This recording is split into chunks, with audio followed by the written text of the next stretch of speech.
31회 설명드립니다. 41번 법률행위 효력에 관한 얘기입니다. 이 문제는 반사회질서 법률행위와 불공정 법률행위를 섞어서 낸 문제입니다.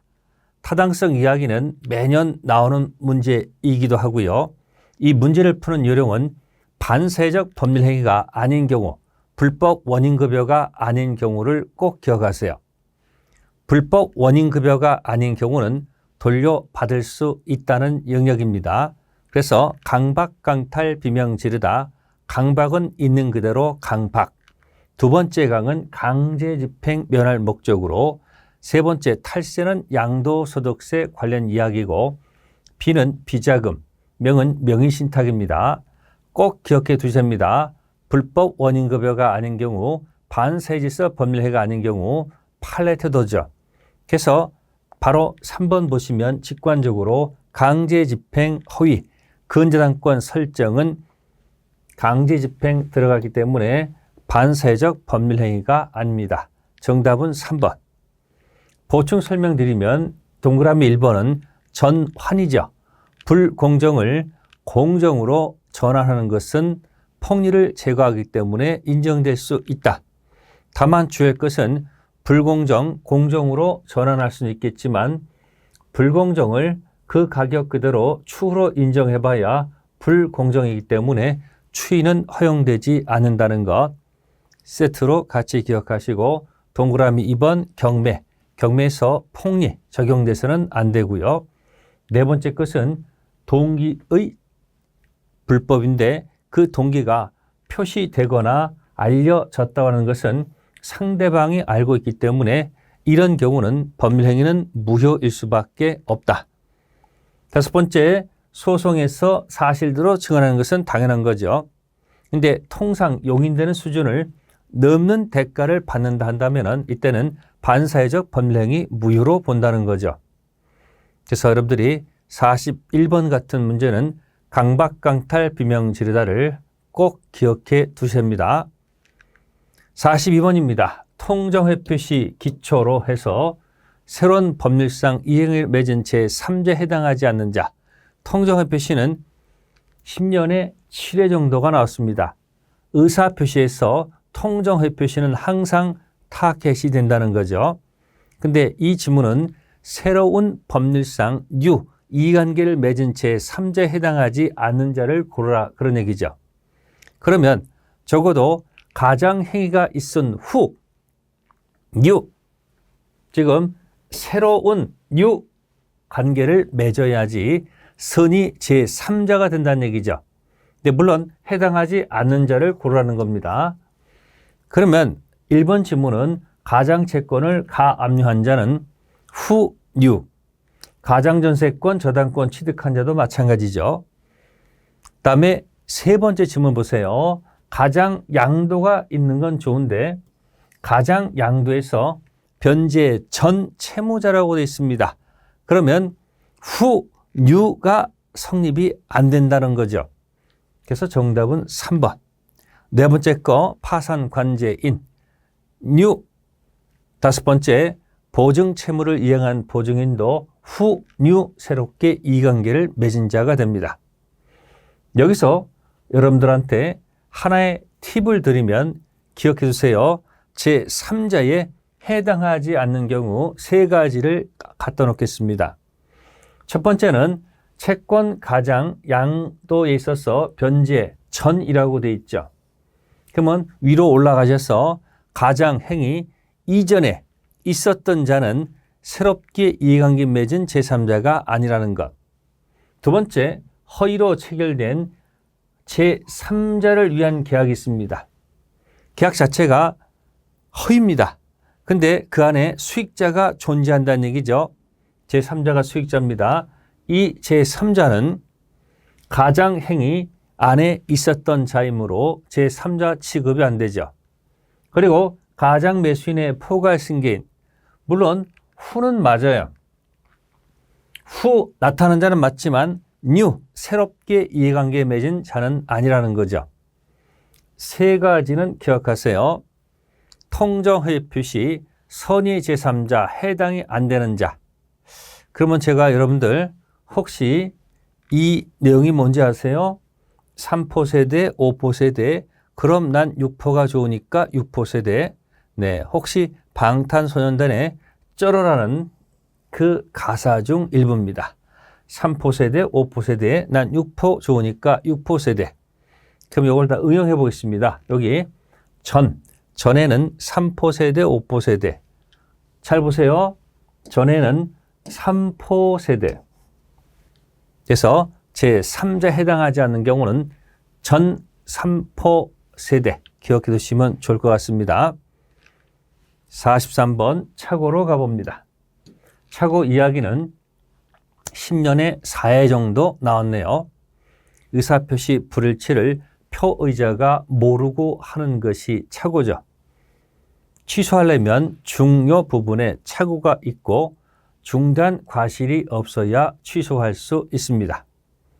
그러면 기억지문은 하자 담보 책임이 성립했다고 되어 있습니다. 자, 그런데 판례는 하자 담보 책임 성립 여부 관계없이 착오가 있었다면 취소권 배제되지 않는다. 즉 취소할 수 있습니다. 맞는 지문.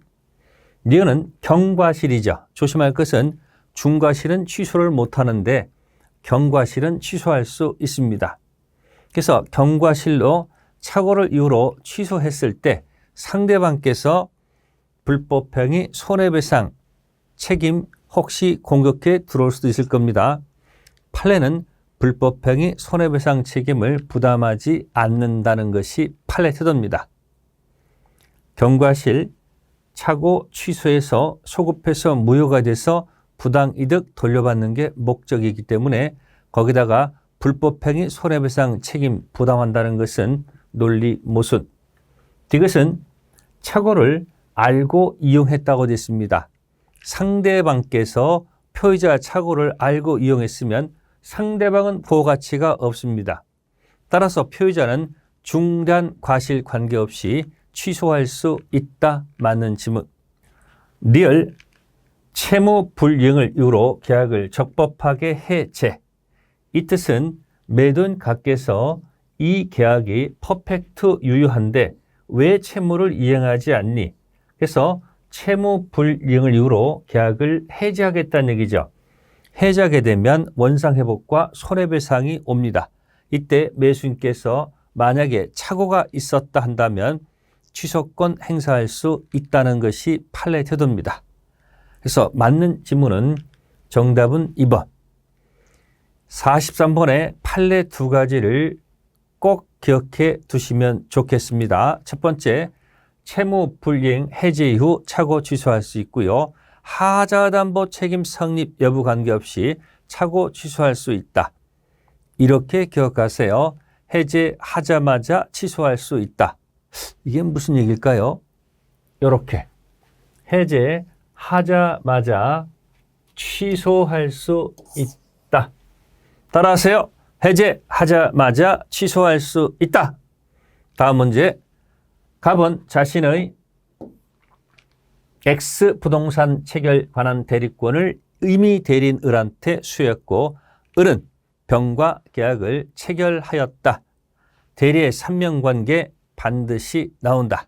그래서 매년 나오는 문제. 그러면 1번 지문입니다. 혹시 대리인이 계약했는데 불공정 법률 행위가 문제된 경우 이때 경설무경험은 대리인 기준으로 판단하고요. 궁박은 본인 기준. 그래서 경무대 이렇게 연습한 적이 있습니다. 그래서 근데 이 지문은 대리인을 기준으로 몽땅 판단한다는 얘기는 틀렸습니다. 궁박 본인 기억하세요. 힘들면 이렇게도 기억하세요. 궁박의 비읍과 본인. 두 번째, 임의 대리인은 함부로 복대리 선임할 수가 없기 때문에 이번 지문에서 임의 대리인은 본인 승낙 부득이한 사유가 없더라도 이 부분이 틀렸습니다. 승낙 부득이한 사유가 있어야 복대리 선임할 수 있고 세 번째 지문은 대리인께서 병으로부터 대금을 몽땅 받고 갑한테 전달하지 않았습니다. 일명 삥땅 쳤다는 얘기죠. 그렇다 하더라도 병의 대금 지급 의무는 변제로 소멸합니다. 그래서 기억할 것이 대리인은 중도금, 잔금 수령할 권한이 있다는 얘기는 본인이 받았다는 결과랑 똑같습니다. 그래서 정답 3번. 네 번째 거, 의뢰 대리권은 특별한 사정이 없는 한 병과의 계약을 해지할 권한은 포함하지 않습니다. 계약을 쪽내고 안 쪽내고는 본인이 결정할 문제죠. 따라서 비슷합니다. 해제권, 취소권 전부 다 본인이 결정할 문제고요. 다섯 번째, 대리인이 미성년자인 경우죠. 이때 본인께서 의뢰 제한 능력을 이유로 계약을 취소할 수는 없습니다. 자기가 미성년자를 대리로 선임해서 계약을 시켜놓고 미성년을 가지고 취소할 수는 없지 않겠습니까? 이게 대리인은 행위 능력자임을 요하지 않는다는 조문입니다. 그냥 이렇게 기억하세요. 미성년자가 대리인 자격으로 나오면 취소할 수 없다는 것. 미성년자가 자신의 물건을 법정 대리인 동의 없이 매매할 때는 취소 사유가 되지만 미성년자가 대리인 자격으로 나오는 순간 그 계약은 퍼펙트이요 어느 누구도 취소할 수 없다. 이 지문 띄워드립니다. 대리인 중도금 잔금을 받고 본인한테 전달하지 않았다. 그래도 이 경우에 상대방 대금 지급 의무는 당연히 소멸한다는 거죠. 다음 문제. 이미 대리관 설명으로 옳은 것. 대리 설명 관계는 반드시 나오는 문제고요. 1번 지문은 원인된 법률 관계라는 키워드가 나옵니다. 원인된 법률 관계가 종료하기 전, 이게 이해가 안 되면 고용계약을 통해서 영업사원이 된 경우가 있습니다. 이때 영업사원의 고용계약을 해지하지 않고요. 숙권행위를 처리합니다. 당분간 회사에서 영업하지 말고 당분간 청소나 해. 그러면 고용계약은 그대로 두고 숙권행위만 처리했죠. 그러면 당연히 대리권 소멸시킬 수 있는 거죠. 띄워볼까요? 이미 대리의 특이한 소멸 사유, 원인된 법률관계 종료와 숙권행위 철회. 그래서 원수를 사랑하라. 두 번째 질문, 권한 넘은 표현대리입니다. 기본 대리 권한을 초과한 경우에 이때 기본 대리권이 표현대리 행위에 동정유사할 필요는 없습니다. 예를 들어서 기본 대리권이 담보대출, 넘은 행위가 매매계약입니다. 상대방은 매매계약을 보고 계약했겠죠. 저 속에 있는 담보대출은 보이지 않습니다. 이럴 경우 본인이 책임져야 되기 때문에 이 지문은 맞는 지문입니다. 세 번째 거, 복대리는 자본을 기억한다면 자신의 명의로 선임한 대리인이 아니죠. 본인의 대리인, 복대리는 자본을 기억한다. 네 번째, 대리인이 여러 명 있을 때죠. 대리인이 여러 명 있으면 평상시는 각자 본인을 대리하는 것이 공동 대리는 아니라는 거죠. 다섯 번째, 대리인 기망이 나왔네요. 뭐가 기억나십니까? 의사표시에서 대리인이 의사표시를 하는 순간 대리인과 본인은 동일시합니다. 그래서 그놈이 그놈입니다. 따라서 이와 같은 경우에는 기억하세요. 대리인 기망 치면 대리인과 본인은 같은 놈입니다. 그놈이 그놈이기 때문에 언제나 취소할 수 있다. 띄워보겠습니다. 권한. 그 다음에 기본 대리권이죠. 넘었습니다. 대리 행위한 거죠. 상대방이 본 것은 대리 행위지 기본 대리권이 안 보입니다. 따라서 권한과 넘은 것이 반드시 동정유사할 필요가 없습니다. 어차피 누구를 위해서 만든 제도? 상대방 부하에서 만든 제도이기 때문에. 다음 문제 갑니다. 46번 무권 대리인. 을이 갑을 대리해서 병에게 매도하는 계약을 체결하였다. 그럼 역시 무권 대리도 매해 나오는 문제입니다. 반드시 내 것으로 만드셔야 됩니다. 그러면 기억 지문을 볼까요? 을이 갑을 단독 상속했습니다. 무권 대리인이 본인을 단독 상속하는 순간 또 올리셉니다. 무권 대리는 그 입 다물라. 아무것도 주장할 수가 없습니다. 따라서 본인 갑주에서 취인 거절권 행사하는 것은 있을 수가 없죠. 따라서 거절하는 것은 신의성실 원칙에 반한다. 즉 행사할 수 없다는 뜻. 맞는 지문. 니은 지문은 최고가 나왔습니다.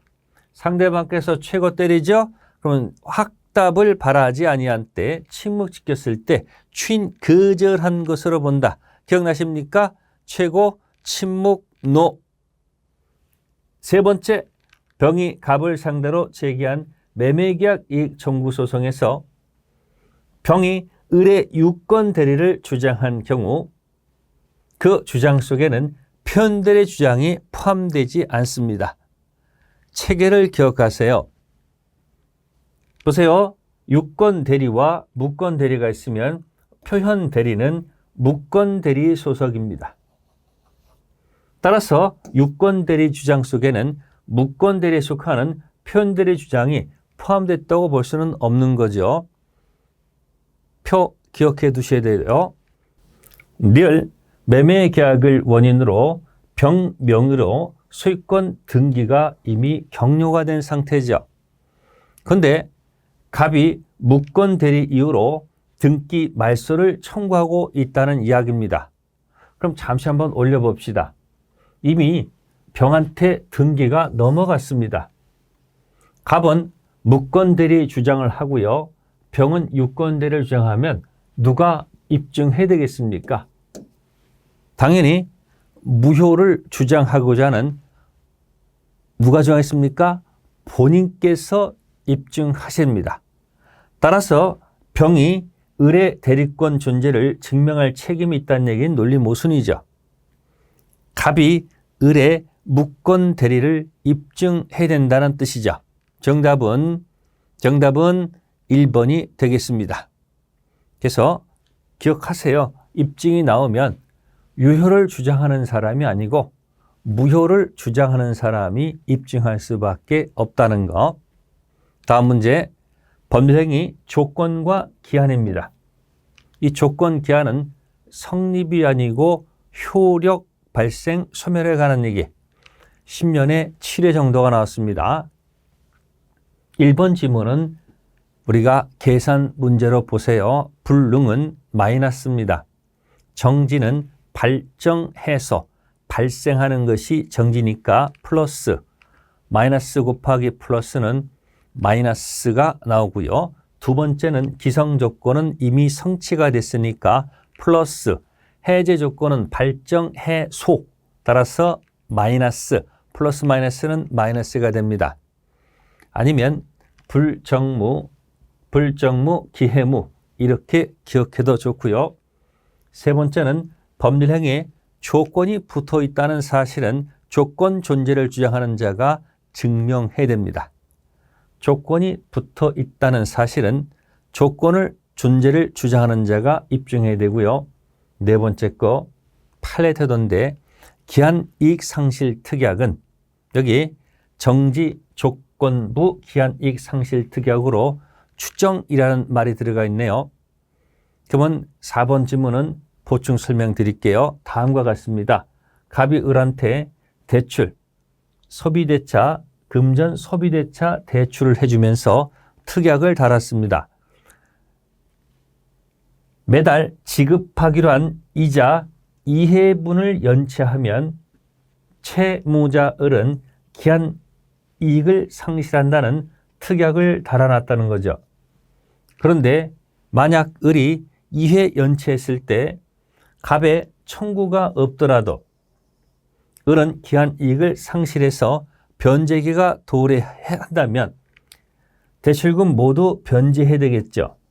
근데 그게 아니고 비록 2회 연체했지만 갑의 채권자 청구가 있어야 비로소 을이 기한 이익을 상실해서 변제기 도래해서 대출금 모두 변제해야 된다.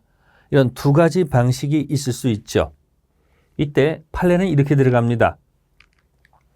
B점 때 만약에 변제기 도래한다면 정지 조건부 기한이익 상실 특약, 즉 조건이 성취되는 순간 기한이익 상실에서 기한이익 상실 변제기 도래하는 거죠.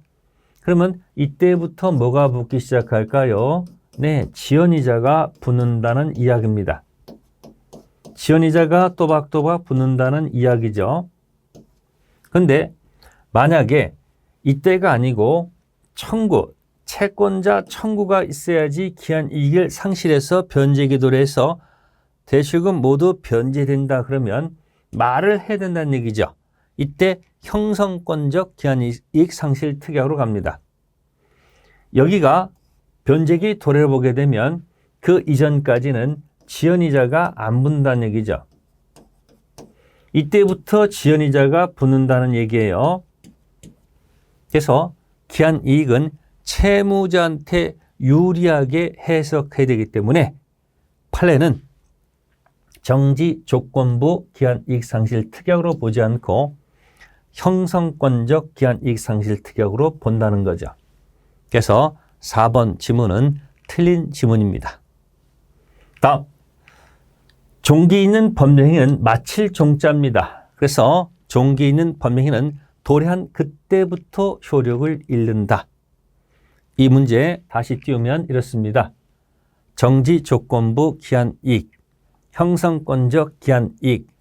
만약에 이것이 나왔을 때 논리적으로 풀 수도 있겠지만 안 되면 이렇게도 풀면 됩니다. 기한이익 할 때 히읗이 있고요. 정지 조건은 지읒이죠. 형성권적 기한이익은 기한할 때 히읗이 있고 형성권적 할 때 히읗이 있습니다. 그래서 히읗으로 기억하신다면 답 찾을 수 있지 않을까. 팁 드린 겁니다. 48번 추인할 수 있는 법률행위가 아닌 것. 추인은 추후로 인정한다. A점 때 효력에 문제가 있는 것을 B점 때 추후로 인정해서 유록하겠다는 뜻. 그러면 10년에 한 6번 정도 나왔습니다. 그러면 1번 지문은 통정이죠. 이것을 알고 추인하면 그때부터 새로운 법률행위, 무효행위 추인이고요. 두 번째는 강박에 의해서 교환계약을 체결했습니다. 취소 사유죠. 강박에서 벗어났다면 추로 인정할 수 있다는 것. 세 번째는 무권 대리인이 사고를 쳤네요. 무권 대리는 불확정 무효죠. 이것을 본인께서 추로 인정할 수 있습니다. 미성년자가 법정 대리인 동의 허락 없이 계약한 것은 당연히 취소 사유죠. 이때 법정 대리인께서는 당연히 추인할 수가 있죠. 팁을 드리면 미성년자는 미성년 상태에서는 추인이 안 되고요. 성년된 후 추인할 겁니다. 다섯 번째는 처음부터 허가를 잠탈, 키워드가 잠수해서 탈출한다라고 일단 기억하시면 규모히 빠져가는 거죠. 이런 경우는 이 계약은 확정 무효, 강행법규 위반 무효죠. 이런 것들은 추인을 인정할 수 없기 때문에 정답은 5번. 띄워볼까요? 추인이 인정되지 않는 경우 반세입서 행위, 당연히 추인 인정 안 되고요. 불공정 법률행위도 추인 안 되죠. 불공정 추인 안 됩니다. 단 전환된다는 거 기억하시고 강행법규 위반된 것도 추인이 안 되죠. 그냥 이것은 그냥 한 글자 따셔가지고요. 반불강, 추인 인정되지 않는다로 머릿속에 집어넣으세요. 다음 문제. 취소 원인이 있는 법률행위. 이건 그냥 줍줍 문제죠. 취소. 매년 나오는 문제죠. 그냥 재착 사강. 제한 능력자 착오 사기 강박. 제한 능력자는 세 가지입니다. 미성년자, 피한정 후견인, 피성년 후견인, 착오 사기 강박. 재착 사강은 취소. 정답은 4번. 재착 사강은 취소, 나머지 건 무효 사유다. 이렇게 기억하시면 되고요. 50번 갑은 을의 모친으로서 엑스토지 소유자이다. 권한 없는 을이 병은행과 공모했다는 것. 그래가지고 위조해서 병 앞으로 근당권 설정 등기를 하고 1억 원을 대출받았습니다. 10년에 한 번 정도 나오는 꼴이죠. 참고하는 정도에서 설명드립니다. 1번 지문의 대출 계약은 갑의사와 관계없이 이루어졌기 때문에 대출 계약은 무효. 따라서 병의 근당권 설정 등기도 무효가 됩니다. 그 이유는 뭐가 되겠습니까? 무권리자 을께서 처분행위, 근당권 설정행위는 처분행위거든요. 권한이 없기 때문에 무효. 따라서 갑은 저당권 등기 말소를 청구할 수 있죠. 무효 등기니까 바로 이것이 소유권에 기인한 방해배제 청구할 수 있다는 얘기죠. 네 번째, 갑이 을의 처분 행위를 추후로 인정했다는 얘기죠. 무권리자 처분 행위를 권리자께서 추후로 인정하게 되면 그때부터 새로운 법률 행위가 아니고 이 경우는 처음부터 유효가 된다는 것이 판례 태도입니다. 무권리자 처분 행위를 권리자가 추후로 인정하면 그때부터가 아니고 처음부터 유효. 바로 4번이 틀린 문제고요. 다섯 번째, 갑이 자신의 피담보 채무를 추후로 인정하고 변제했다면 갑은 을한테 부당이득 반환 청구할 수 있다는 거죠. 띄워보겠습니다. 무권리자 처분 행위를 권리자가 추후로 인정하면 그때부터 유효가 아니고 처음부터 유효.